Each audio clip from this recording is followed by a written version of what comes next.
Hey guys, it's Miss Brockman here, and I am going to talk about 3 books today that I absolutely love. So, our first book is The Thing About the Jellyfish. It's by Ali Benjamin. This is a story of overcoming grief. We have Susie, who at the start of the book, Susie's best friend has died in a drowning accident. And she is having a really hard time coming to terms with the fact that her best friend drowned. She decides there has to be a reason that her best friend drowned. There has to be something that happened that caused her best friend to drown. And she kind of goes into herself. Where she decides that she's going to prove that her best friend, Franny, must have died from a jellyfish sting. She travels the world in her mind and tries to find as much information as she can out there about jellyfish. And in fact, the book itself actually is peppered with little jellyfish facts. So I'm going to just read you the very beginning of it. It says, Ghost Heart. A jellyfish, if you watch it long enough, begins to look like a heart beating. It doesn't matter what kind, the blood-red Atolla with its flashing siren lights, the frilly flower hat variety, or the near-transparent moon jelly, Aurelia aurita. It's their pulse, the way they contract swiftly, then release, like a ghost heart. A heart you can see right through, right into some other world where everything you ever lost has gone to hide. Jellyfish don't even have hearts, of course. No heart, no brain, no bone, no blood. But watch them for a while. You will see them beating. Mrs. Turton says that if you live to be 80 years old, your heart would beat 3 billion times. I was thinking about that, trying to imagine a number that large. 3 billion. Count back 3 billion hours, and modern humans don't exist. Just wild-eyed cave people, all hairy and grunting. 3 billion years, and life itself barely exists, and yet here's your heart doing its job all the time, one beat after the next, all the way up to 3 billion. But only if you get to live that long. It's beating when you're sleeping, when you're watching TV, when you're standing at the beach with your toes in the sand. Maybe while you're standing there, you're looking at the sparkles of white light on dark ocean, wondering if it's worth getting your hair wet again. Maybe you notice that your bathing suit straps are just a little too tight on your sunburned shoulders, or that the sun is too bright in your eyes. You squint a little. You are as alive as anybody else right now. Meanwhile, the waves keep rolling over your toes, one after another, like a heartbeat. Almost you can notice or not.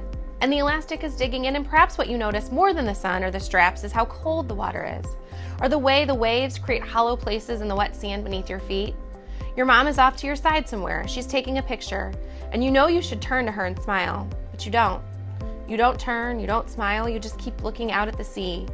And neither of you knows what matters about this moment, or what's about to happen. How could you? And the whole while, your heart just keeps going. It does what it needs to do, one beat after another, until it gets the message that it's time to stop, which might happen a few minutes from now, and you don't even know it.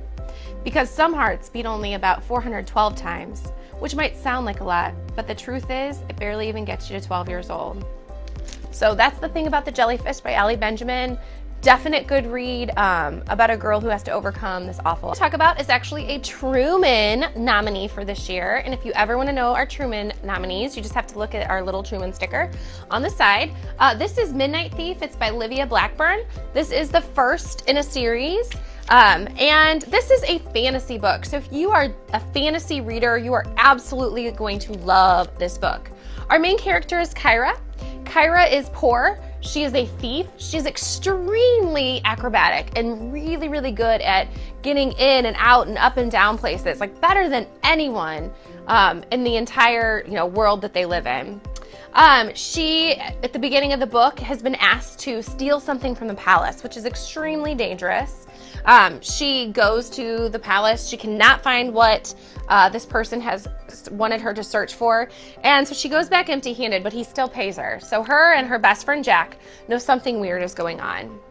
What ends up happening is she is recruited by the Assassin's Guild, and the Assassin's Guild wants to make things right. They want to show the palace that the rich and the wealthy shouldn't get everything, and that the poor and their world should get stuff as well.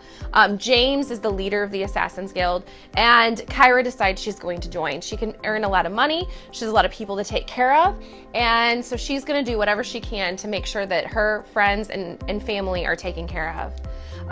We also have the other side of the story. We have Tristram. And Tristram is a knight in training, And when we first start the book, him and his friend Jack, he and his friend Jack are out patrolling one night, and they are attacked by the demon riders, who are these wildcats. Jack is killed. Tristram is very, very upset by this, and he is going to do anything he can to avenge Jack's death.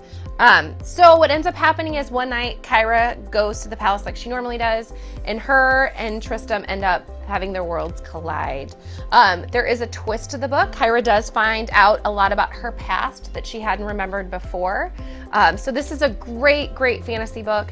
It is the first in the series, like I said, Midnight Thief by Livia. The book I'm going to book talk today is The Boy in the Black Suit. It's by Jason Reynolds. This is definitely a realistic fiction book, and I would put it into that YA category.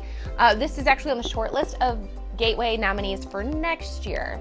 So when we start out our story, our main character is Matt, and Matt has missed the first 3 weeks of school because his mom passed away of breast cancer. He is very upset by this, doesn't really know how to deal with things.